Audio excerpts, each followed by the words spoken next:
बुलेटिनच्या सुरुवातीलाच बातमी आहे मोशी दुर्घटनेची। पिंपरी चिंचवडच्या मोशी इथे झालेल्या दुर्घटनेचं शोधकार्य अजूनही सुरूच आहे। सदुसण्याची शक्यता आहे। आज हे शोधकार्य संपेल अशी अपेक्षा आहे।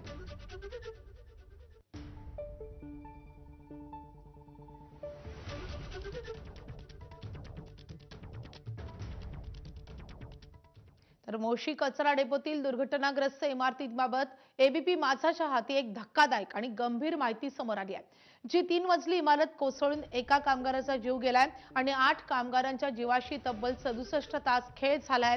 त्या वेस्ट टू एनर्जी प्रकल्पातील इमारतीच्या केवळ तळमजल्याचा पूर्णत्वाचा दाखला देण्यात आलेला होता। महापालिकेच्या बांधकाम विभागाने दिलेला हा पूर्णत्वाचा दाखला एबीपी माझाच्या हाती लागलाय। 27 जुलै 2023 ला या ऍडमिन बिल्डिंगला रेकॉर्ड प्लॅन नुसार पूर्णत्वाचा दाखला मंजूर करण्यात आला। मात्र या दाखल्यामध्ये फक्त तळमजल्याचाच उल्लेख आहे।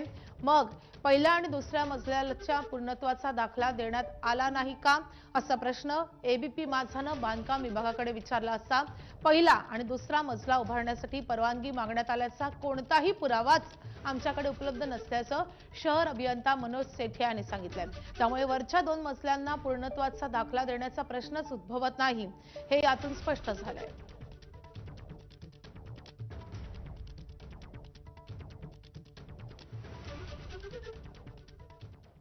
तर याच प्रकरणी आणखी एक मोठी अपडेट येते। मोशी दुर्घटनेच्या इमारतीच्या फक्त तळमजल्याला पूर्णत्वाचा दाखला देण्यात आला होता, याचा धक्कादायक खुलासा एबीपी माझानं केल्यानंतर पालिकेचे आयुक्त विजय सूर्यवंशींना याबाबत विचारला असता आपण हा दावा फोल ठरल्याचे त्यांच्या लक्षात आले।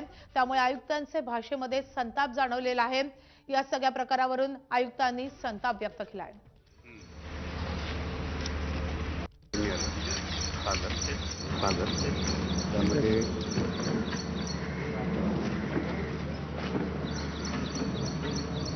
आता हे सगळं चौकशी मी सांगितलं ना, मी चौकशी करणार आहे, त्याच्यामध्ये येईल। आता त्याच्या संदर्भात नाही पाहिजे, आता फक्त रेस्क्यू ऑपरेशन बद्दल काय असेल विचार सर। हे गंभीर आहे ना सर, पहिला आणि दुसरा मजला चौकशी करणार म्हणून मी सांगितलं ना, चौकशी करणार मी म्हटलंय ना मी। त्यामध्ये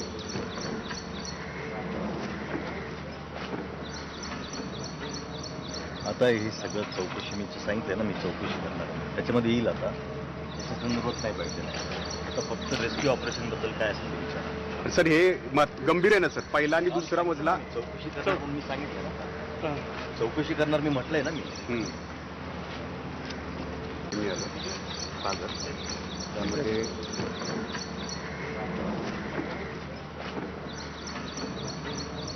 आता हे सगळं चौकशी मी सांगितलं ना, मी चौकशी करणार आहे, त्याच्यामध्ये येईल। आता त्याच्या संदर्भात नाही पाहिजे, आता फक्त रेस्क्यू ऑपरेशन बद्दल काय असेल विचार सर। हे गंभीर आहे ना सर, पहिला आणि दुसरा मजला चौकशी करणार म्हणून मी सांगितलं ना। तर या संदर्भात घटनास्थळावरून आपले प्रतिनिधी नासिम मुल्ला सध्या आपल्यासोबत जोडलेले आहेत। नासिम, एका बाजूला हा सगळा गलथानपणा समोर येतोय, हा बेकायदा बांधकाम झाल्याचं समोर येतंय आणि एबीपी माझानं पोलखोल केल्यावर आयुक्तांनी संतापही व्यक्त केलाय।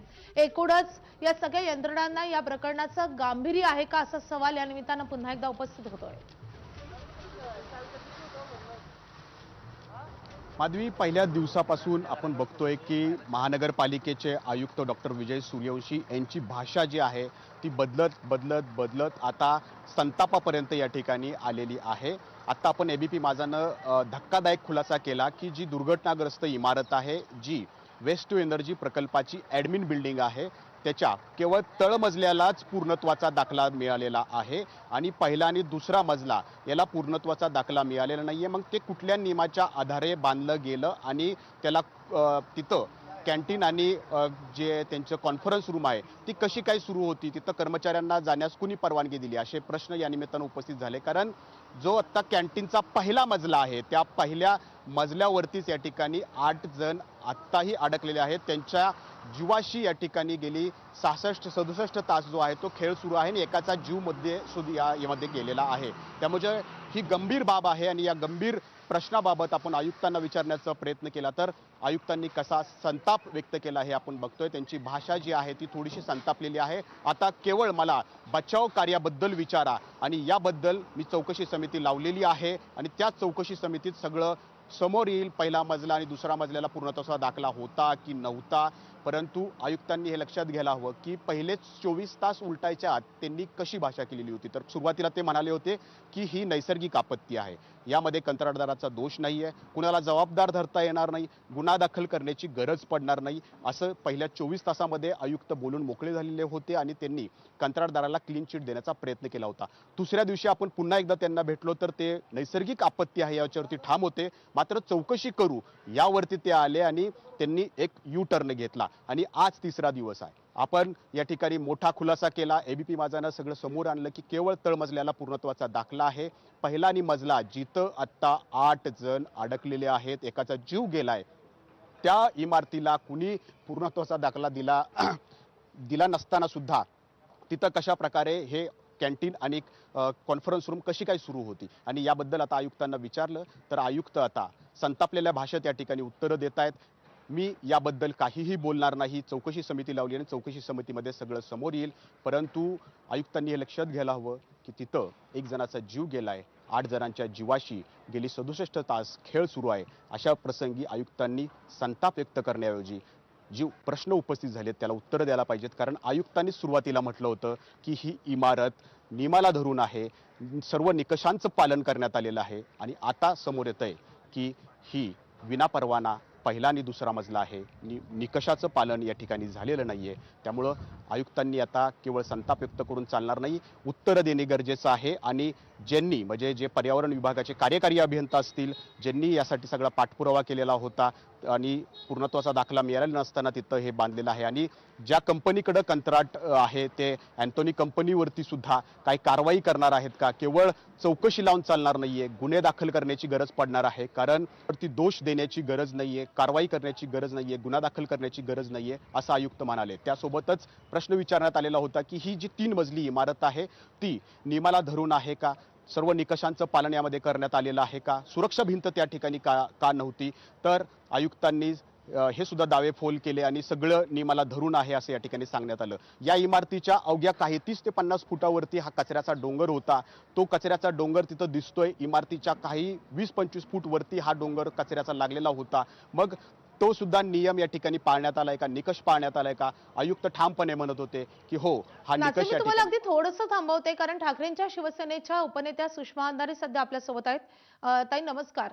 मोठी पोलखोल या सगळ्या प्रकरणामध्ये आता होतीये कारण मोशी दुर्घटना ज्या इमारतीबाबत घडलेली आहे त्या इमारतीचं बांधकामच बेकायदा असल्याचं समोर येत आहे. कारण केवळ तळमजल्याची परवानगी घेण्यात आलेली होती, त्याच्या पूर्णत्वाचा दाखला मिळालेला आहे, मात्र वरचे 2 मजले याची कुठली परवानगीच घेण्यात आली नव्हती. आणि जेव्हा हाच प्रश्न आम्ही आयुक्तांना विचारला त्यांनी मात्र या सगळ्या प्रकरणावरून संताप व्यक्त केलेला आहे. त्यामुळे आता जे एका व्यक्तीचा मृत्यू झालेला आहे, 8 व्यक्ती अजूनही सापडत नाहीये, तर या सगळ्या दुर्घटनेला जबाबदार कोण हे मात्र अजूनही कोणीही उत्तर देत नाहीये. मोशीची घटना अत्यंत दुर्दैवी घटना आहे. या घटनेमध्ये अडकलेले लोक आणि त्यांच्या नातेवाईकांचा आक्रोश आपल्याला बघवत नाही. पण त्याहीपेक्षा वाईट काय आहे तर या सगळ्या संबंधाने प्रशासनात असणारे अधिकारी या लोकांच्या काळजाला जराही पाझर फुटत नाही. 3 दिवसापासून जर लोक बेपत्ता असतील तर नातेवाईकांचा आक्रोश होणं आणि पत्रकारांनी प्रश्न विचारणं स्वाभाविक आहे. मात्र असे प्रश्न विचारल्यावर जर आयुक्तांना राग येतो, आयुक्त देतो उत्तर, जणू आमच्यावर उत्तर देऊन आता ते उपकारच करणार आहेत. मुळात अशी एखादी इमारत ज्या इमारतीचा फक्त तळमजला बांधलेला आहे आणि वरच्या 2 मजल्यांची नोंदच आढळत नाही, अशी बेकायदेशीर बांधकामं होतात कशी आणि कोणाच्या आशीर्वादाने? आणि यावर एकही ना डिझास्टर मिनिस्टर बोलतात, ना इन्फ्रामॅन असणारे सो कॉल्ड कुणी बोलतात, ना पुण्याचे नवे शिल्पकार बोलतात. हे अजून गंभीर आहे. नक्कीच हे खूप गंभीर आहे. मात्र ज्या प्रकारे हे सगळं बचाव कार्य सुरू आहे किंवा शोध कार्य सुरू आहे त्यावरही गंभीर सवाल उपस्थित होतात. कारण 67 तास उलटलेले आहेत, मात्र अजूनही हे शोधकार्य संपलेलंच नाहीये आणि त्यामुळे सगळ्या यंत्रणांचं या शोधकार्याकडे पूर्णपणे दुर्लक्ष झाल्याचं सांगितलं जात आहे. इथले पालकमंत्री अजूनही या घटनास्थळी आलेले नाहीयेत. त्यानंतर खासदार अमोल कोल्हे इथे फिरकलेले नाहीयेत. त्यासोबतच आयुक्त 1-2दा बघून जातात किंवा महापौर येऊन जातात. जेव्हा माध्यमांनी आवाज उठवला तेव्हा या सगळ्यांनी धाव घेतलेली आहे. मात्र कालपर्यंत या सगळ्या नेत्यांनी पूर्णपणे या सगळ्या दुर्घटनास्थळी दुर्लक्ष केलेलं होतं, ते फिरकलेलेही नव्हते. तर यावर नेमकं काय म्हणायचं? नाही, एखादी ग्लॅमरस केस असेल तर त्याचे अपडेट एक एक मिनिटाला मिळत राहतात. त्या ग्लॅमरस केसमध्ये मंत्री, मुख्यमंत्री, आमदार, खासदार सगळ्यांची रीघ लागलेली असते. पण इथे काय, चतुर्थ श्रेणीतला कर्मचारी, एखादा सफाई कामगार आहे, तो जगला काय मेला काय याचा कुणाला काय फरक पडतो? म्हणजे इथे गरिबांची किंवा जे कष्टकरी समूह आहे त्याच्या जीवाची किंमतच कुणाला नाही, अशा पद्धतीने ते चाललंय. 67 ते जवळपास 70-72 तास उलटून जात आहेत. अशा परिस्थितीमध्ये खरंच ही माणसं सुखरूप असतील का? आणि या कचऱ्यातनं शोधून काढणं इतकं जिकिरीचं काम आहे आणि ते काम ज्या तत्परतेने व्हायला हवं त्या तत्परतेने तिथे ती तत्परता दिसत नाही. अजिबात त्याबद्दल कुठलीही जी काळजी घेतली पाहिजे त्याच्यावरती कुठल्याही पद्धतीची हालचाल प्रशासनाची दिसत नाही, हे वाईट आहे. म्हणजे हे सरकार फक्त ठेकेदार, कंत्राटदार आणि श्रीमंत गललठ्ठ पैशाचे लोक याच लोकांच्यासाठी आहे का? सुषमाताई, धन्यवाद या प्रतिक्रियेसाठी. नासिम, तुमचे आभार या सगळ्या सविस्तर माहितीसाठी.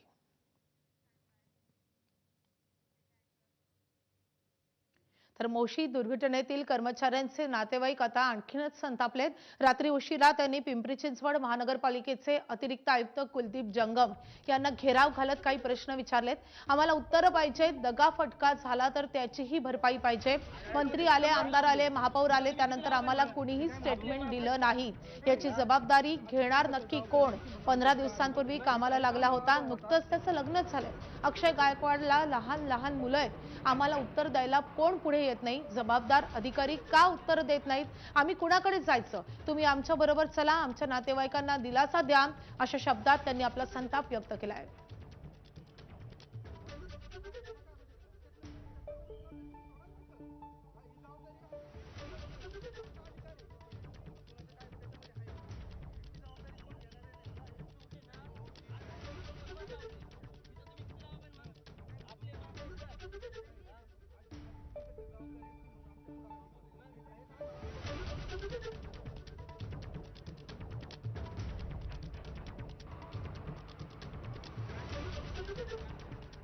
तर 67 तास उलटलेले आहेत, अजून शोधकार्य सुरू आहे. दुसरीकडे या इमारतीबाबतही मोठी धक्कादायक माहिती समोर येते.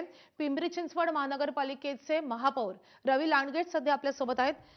रवीजी, खूप धक्कादायक अशी बातमी आता समोर येते, कारण जी इमारत ज्याची दुर्घटना झालेली आहे तर त्या इमारतीचं बांधकामच बेकायदा असल्याचं समोर येत आहे.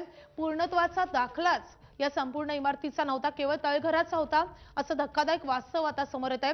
आता या घटनेला नेमकं जबाबदार कोण? खरं तर खूपच दुर्दैवी घटना घडलेली आहे, अनपेक्षित अशी. अतिवृष्टी झाल्यामुळं कचऱ्याचा संपूर्ण ढिगारा त्या ऑफिस स्टाफच्या बिल्डिंगवर आला आणि त्या बिल्डिंगमध्ये जे कर्मचारी होते 23 जण होते, ते कचऱ्याच्या ढिगाऱ्याखाली गेले. परंतु आता त्यांना पहिलं काढणं आपलं कर्तव्य आहे. एक एक जीव आपल्यासाठी महत्वाचा आहे, तर त्यांना पहिलं काढण्यात येईल. आणि या संदर्भात मुख्यमंत्री साहेबांना सुद्धा मी निवेदन दिलेलं आहे की या संदर्भात सखोल चौकशी समिती नेमावी आणि जे कोणी दोषी असतील याच्यात त्यांच्यावर कठोर कारवाई करावी. लांडगेजी, आमचे प्रतिनिधी नासिम मुल्ला सध्या आपल्या सोबत आहेत, ते तुम्हाला प्रश्न विचारतायत. नासिम. महापौर, आपण ज्या पद्धतीनं कालपासून जे बोलतोय की एकतर दिरंगाई होत होती आणि एक प्रश्न उपस्थित होत होता की ही इमारत जी आहे त्याला परवानगी आहे का, त्याला पूर्णत्वाचा दाखला आहे का. आणि आता एबीपी माझाने हे सगळं समोर आणलं की केवळ तळमजल्यालाच पूर्णत्वाचा दाखला आहे, पहिल्या आणि दुसऱ्या मजल्याला पूर्णत्वाचा दाखला नाहीये. पर्यावरण विभागाने आणि कंत्राटदार अँथोनीची कंपनी आहे त्यांनी हा नियमांचा भंग केलाय. तर आता महापौर तुम्ही काय पावलं या अनुषंगाने उचलणार? कारण एखादा जीव गेलाय आणि 8 जणांचा जीव गेले, 67 तास जे आहे ते टांगणीला लागलेलं आहे. आणि खरंच खूप दुर्दैवी घटना आहे. मी सर्व नातेवाईकांना सुद्धा भेटतोय, त्यांच्या वेदना खूप मोठ्या आहेत. परंतु यातून त्यांच्या संवेदनशील मनाशी जुळून आपण प्रयत्न करणार आहोत सर्व तोपरी. मुख्यमंत्री साहेबांना काल भेटून त्यांना आपण मोबदला देणार आहोत. तो माणुसकीचा भाग आहे. महानगरपालिका 10 लाख रुपये देणार आहे, अँटनी 25 लाख रुपये देणार आहे, त्या मुलांच्या शिक्षणाचा खर्च करणार आहोत, प्रशासन 5 लाख रुपये देणार आहे.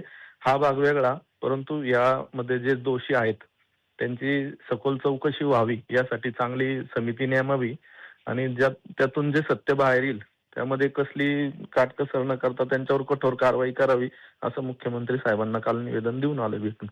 नाही, पण महापौर आयुक्त विजय सूर्यवंशी ज्या पद्धतीने आता संताप व्यक्त करतायत, त्यांची भाषा जी आहे ती या ठिकाणी बदललेली आहे. आता त्यांनी उत्तर देणं गरजेचं होतं, कारण प्रशासनाचे सगळे हे अधिकारी आहेत, जी कंत्राट जे दिलेलं आहे ते आपल्या प्रशासनानंच दिलेलं आहे.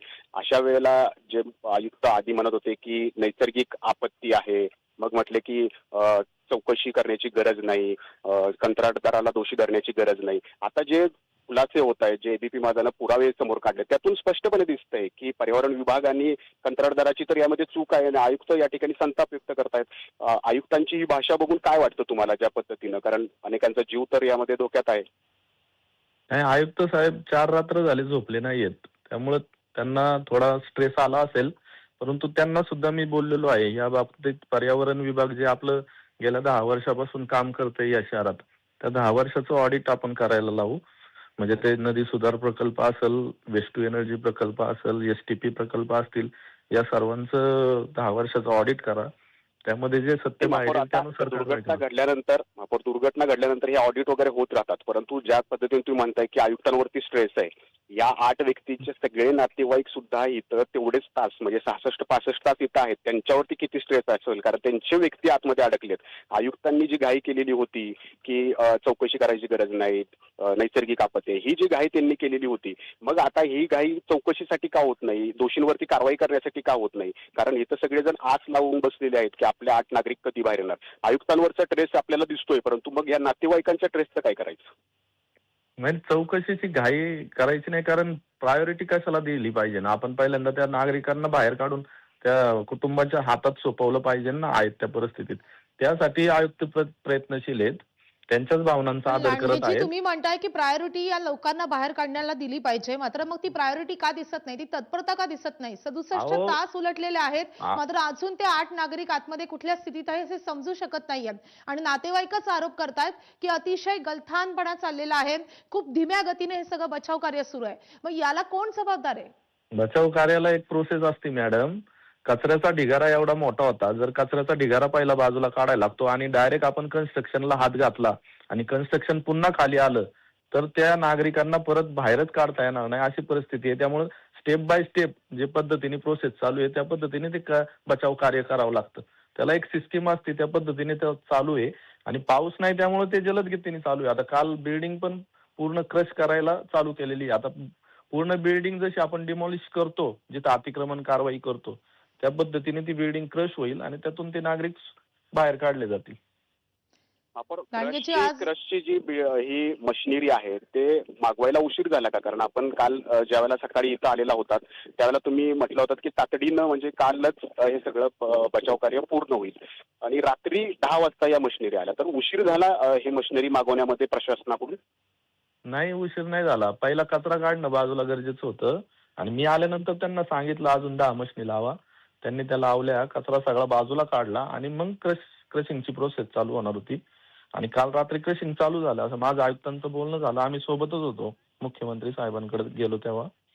ते म्हणले आज रात्री सर्व क्रश करून नागरिक बाहेर काढून सुखरूप त्यांच्या घरच्यांच्या हवाली करणार आहेत. नक्कीच आज तरी हे सगळं शोधकार्य पूर्ण होईल अशी अपेक्षा व्यक्त करूयात. आणि सगळ्यात महत्त्वाचं म्हणजे जे कोणी दोषी असतील त्यांच्यावर जबाबदारी निश्चित करून लवकरात लवकर कारवाई होईल ही देखील अपेक्षा आहे. लांडगेजी, धन्यवाद या प्रतिक्रियेसाठी. नाझीम, धन्यवाद.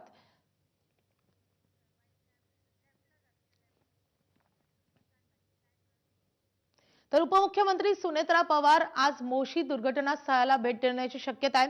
गेल्या 67 तासांपासून मोशी दुर्घटनास्थळी बचाव कार्य सुरू आहे. मात्र पालकमंत्री सुनेत्रा पवार या अजूनही घटनास्थळी भेट देण्यासाठी आलेल्या नव्हत्या, त्या फिरकल्याच नव्हत्या, त्यावरूनही टीका झाली होती. त्यानंतर अखेर आज सुनेत्रा पवार दुर्घटनास्थळाला भेट देण्याची शक्यता वर्तवली जाते.